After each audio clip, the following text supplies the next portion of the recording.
துளாராசி. துளாராசினால் ரொம்ப விசேஷமாக சொல்லக்கூடிய ஒரு ராசி அது. ஏன் அப்படின்னு கேட்டால், துளாராசி சுக்கிரன் ஆதிக்கம் பெற்ற ஒரு ராசி. ஆனால் இந்த ராசியில் தான் சனி பகவான் வந்து உச்சமாவார். சனி பகவானே ஒரு உச்சமாக இருக்கக்கூடிய ஒரு ராசினா அது விசேஷமான அமைப்பு தானே. அதோடு இல்லாமல் இந்த ராசிக்கு கேந்திராதிபதி ராசியும் தான். கேந்திர திரிகோணாதிபதினு சொல்லக்கூடிய 4ஆம் இடம் 5ஆம் இடம் என்று சொல்லக்கூடிய 2 ஸ்தானங்களுக்கும் அதிபதியானவர் சனி பகவான்.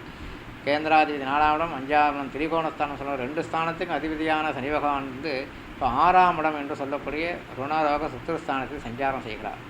இப்போ என்ன பண்ணுவார்? 3, 6, 10, 11 சனி பகவானுக்கு விசேஷமான ஒரு இடங்களாக சொல்லப்பட்டது. நல்லாவும் நடக்கும்.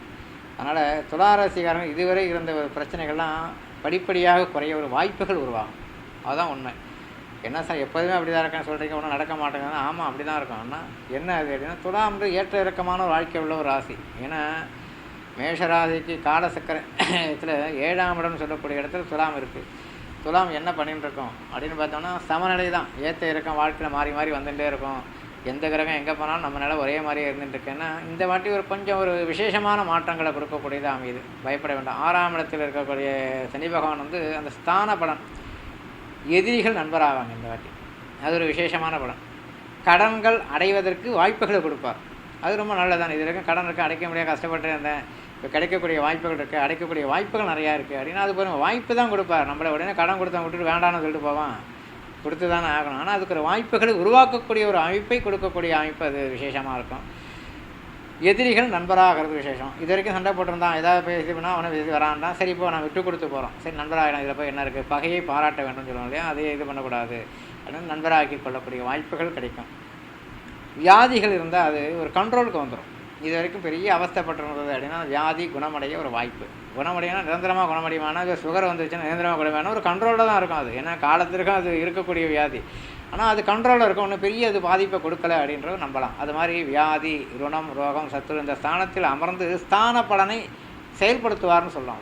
ஏன்னா ஒரு ஸ்தானத்தில் இருக்கக்கூடிய கிரகம் யார்? சனி பகவான். ஸ்தான பலத்துக்கு முக்கியத்துவம் கொடுத்து செயல்படக்கூடிய கிரகத்தால் நம்ம எதிரி நம்பராதல், வியாதி குணமடையுது, கடன் அடைதல், இது எல்லா ஸ்தானங்களும் அவர் கொடுக்கக்கூடிய அமைப்பு இருக்குது. அதே நேரத்தில் அவரோட பார்வைகளும் திரும்பி ரிட்டர்ன் எடுக்கிறோம் இல்லையா, பார்வை வந்து ரிஷபராசியை பார்க்கக்கூடிய ஒரு அமைப்பாக இருக்கும். ரிஷபராசி அப்படின்னா எந்தாம் இடம்?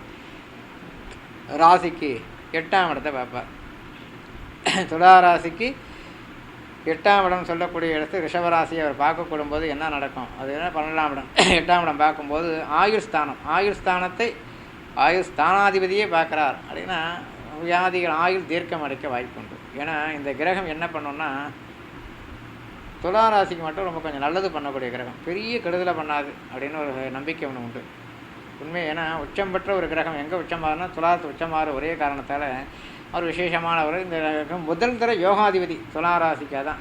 இப்போ ரிஷபராசிக்கு தர்மகர்மாதிபதினு சொன்ன மாதிரி துளாராசிக்கு முதல் தர யோகாதிபதி, சரராசின்னு சொல்லக்கூடிய துளாராசிக்கு முதல் தர யோகாதிபதியாக செயல்படக்கூடிய சனி பகவான் பார்வை வந்து பெரிய கெடுதலாக இருக்காது. அஷ்டமஸ்தானம் சொல்ல நட்பு ஸ்தானாதிபதியான ரிஷபராசியை பார்க்கும்போது 8ஆம் இடம் ஆயுள்ள தீர்க்கம். இதுவரை ஏதாவது பயங்கள் இருந்ததுன்னா அதெல்லாம் ஒரு நிவர்த்தி ஆகக்கூடிய அமைப்புகளை காட்டும். மனைவி வகை சொந்தங்களால் ஒரு உறவினர்களால் இதுவரை பகை இருந்தால் அது நட்பர்களாக வாங்கக்கூடிய அமைப்புகளை காட்டும். 8ஆம் இடம் ஒரு தீர்க்கமான ஒரு பார்வை கொடுக்கும். அதே மாதிரி அவர் கன்னிராசியை பார்வையிடுகிறார். அந்த இடம் வந்து நமக்கு வந்து 12ஆம் இடம் நல்ல செலவையும் கொடுப்பார். எவ்வளோ காசு வருதோ அந்த காசை அப்படியே செலவு பண்ணுற அளவுக்கு ஒரு வாய்ப்பையும் கொடுப்பார்.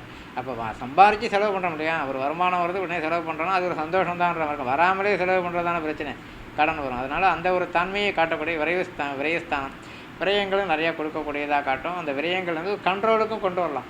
நம்மளே பார்த்து கண்ட்ரோல் பண்ணிவிட்டு இது செய்யலாம் செய்யக்கூடாது அப்படின்ற ஒரு அமைப்பை ஏற்படுத்தி கொண்டால் விசேஷமான ஒரு பலன்கள் தான் உண்டு. அந்த விரயஸ்தானத்தார பலன்கள் கெடுதலாக இருக்காது நம்ம ராசிக்கு. அதோடு நம்ம ராசியோட 3ஆம் இடம் சொல்லக்கூடிய தனுர் ராசின்னு அவர் பார்வையில் படுது. தனுர் ராசியில் பார்வைப்படும் போது என்ன பலம்? 3ஆம் இடம் முயற்சி செய்வினையாக்கும். இப்போ முயற்சி பண்ணால் கண்டிப்பாக பலன் நடக்கும், கண்டிப்பாக முயற்சி வெற்றியாகும் அப்படின்ற கான்செப்ட் உண்டு. அப்போ 3ஆம் இடம் வந்து சிறு தடைக்கு அப்புறம் வெற்றின்னு வருவாங்களாம். ஏன்னா என்னதான் இருந்தாலும் அவர் பார்வைக்கு சிறு தடை உண்டு கண்டிப்பாக அப்படின்றதால 3ஆம் இடம் துளாராசிக்காரர்களுக்கு 3ஆம் இடத்தில் செயல்படுகின்ற தனுராசியின் பார்வையானது சிறு தடையை கொடுத்து வெற்றியை கொடுக்கும். அப்போ வெற்றி கண்டிப்பாக உண்டு. ஆனால் கொஞ்சம் சிறு தடைக்கு அப்புறம் வெற்றி உண்டு அப்படின்னு பார்க்கும்.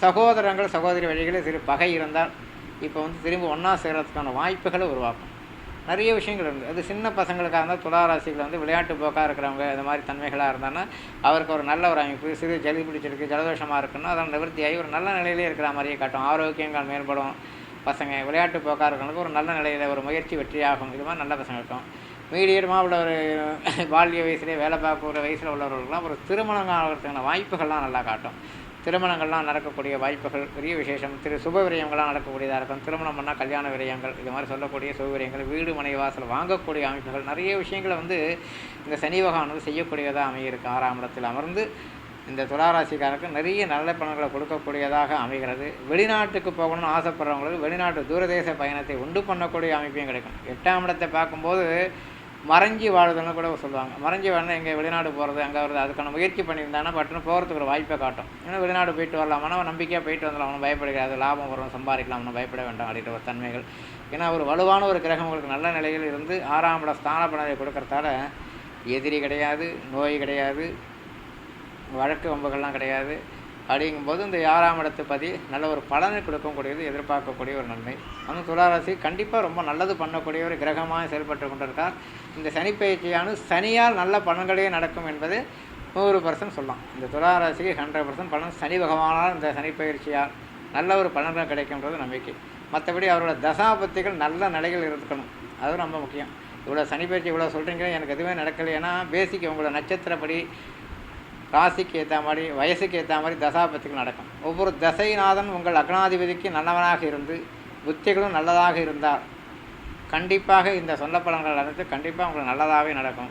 தசாபத்திகள் சில மாற்றங்கள் இருந்தால் பலன்கள் குறையும். ஏன்னா செயல்பட முடியாது. தசைநாதன் புத்திநாதனை மீறி கோச்சாரநாதன் செய்வானான்றது கொஞ்சமாக செய்ய முடியும்.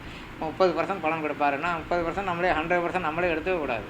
அப்போ மற்ற பேசிக் நல்லா இருக்கா அப்படின்னு நம்ம தெரிஞ்சுக்கணும். அவங்க தெரிஞ்ச அஸ்ட்ராலஜரை கன்சல்ட் பண்ணி பேசிக்கான நம்ம ஜாதகத்தில் தசாபதிக்கு நல்ல நிலை இருக்கா, லக்னாதிபதிக்கு நல்ல யோகமாக இருக்கா அப்படின்னு பார்க்கும்போது இந்த கோச்சார கிரகம்னு சொல்லக்கூடிய இந்த கிரக பயிற்சியானது மேலும் சாதகத்தை உண்டு பண்ணுமா பாதகத்தை உண்டு பண்ணுவானோ அதை முடிவு பண்ணும்போது 100% அதில் வந்துடும். ஆகவே இண்டிவிஜுவலாக ஒரு சனி கிரகத்தை பற்றி பார்க்கும்போது துளாராசிக்கு அது கோச்சார பலன்படி 100% பலன்கள் கிடைக்க வாய்ப்பு உண்டு. நலம்.